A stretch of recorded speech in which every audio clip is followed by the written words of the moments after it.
Tim, welcome to our channel and thanks for logging on. Today we're discussing the IWC GST Perpetual Calendar Chronograph. You can see this reference 3756-11 and purchase it on our website. Subscribe to our YouTube channel if you enjoy these videos, and please click on the card in the upper right hand corner of the screen at any time during this video to see our full listing for this watch, with additional accessories included, high resolution images, and naturally full pricing details for this GST. Now, the GST Perpetual Calendar Chronograph was part of the Millennial series of IWC GST sports watches, but it had a far shorter run than the GST series in general. This model had a run from 2001 to 2004, but within that series, the salmon dial that you see here only ran from 2001 to 2002, and it's considered to be something of a grail watch within the GST series. Now, on my wrist, 6 1/3 inches, 16 centimeters in circumference, you can see that this is a full-sized, even oversized modern sports watch.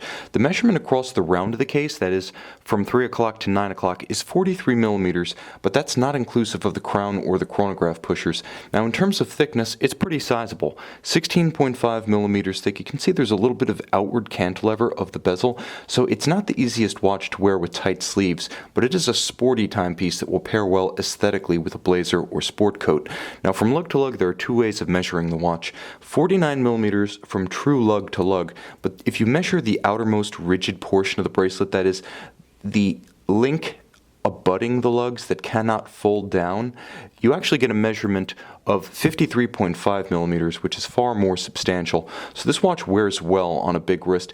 It's also a viable alternative to something like an Audemars Piguet Royal Oak Offshore, a Breitling Avenger, Breitling Super Ocean, a Hublot Big Bang, all of those 43 to 45 millimeter sports watches. You really find that this is a viable substitute in terms of wrist real estate with a little bit more exclusivity and, dare I say, tasteful elegance to it. Now, the watch is stainless steel with a solid case back and a substantial modular bracelet, a deep case and large lugs. It's all of a piece and it feels very hefty on the wrist.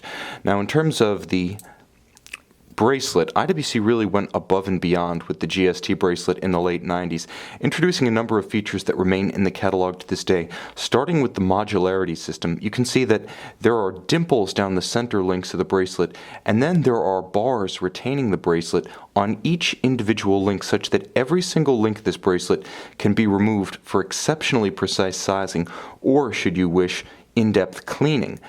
Ergonomically superb on that basis, it also includes a trigger-actuated deployant clasp. Now, on the outside, you can see it's actually quite low in profile, featuring a beautiful satin-finished IWC marquee, and then on the inside, gorgeous engine turning, and of course that trigger to release it, it's not friction fit, it can't accidentally pop open, and that's what you really want on a large and heavy sports watch like this.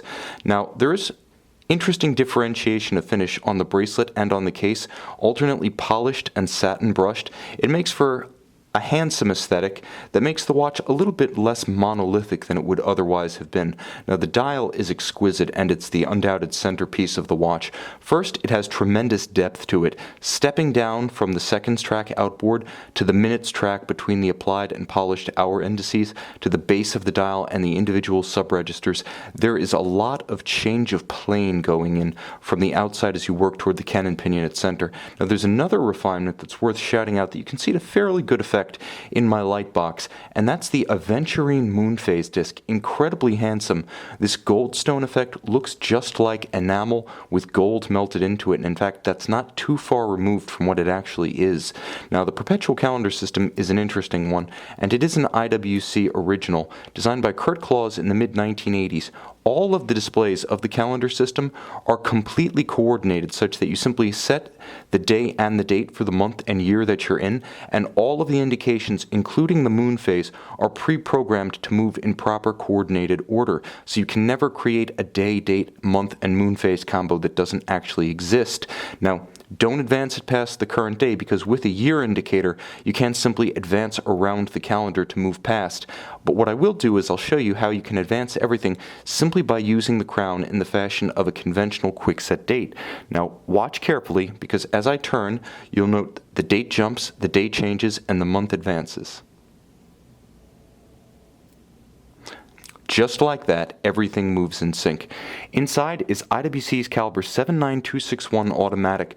Though distantly based on the IW3750, so much work is done to the caliber in-house by IWC, to say nothing of their in-house engineered and built Perpetual calendar system. The base caliber has renewed train wheels, regulator, barrel. An immense amount of changes are wrought on the 7750 as delivered, so it really does become IWC's own movement, albeit with all of the virtues of the 7750, efficient unidirectional winding, tank toughness, hacking seconds, and of course with this watch, the mother of all quickset dates. Naturally, the watch is also a chronograph, so you can use the king of all complications in concert with perhaps the most useful daily complication. You can see and you can purchase this IWC GST Perpetual calendar chronograph on our website.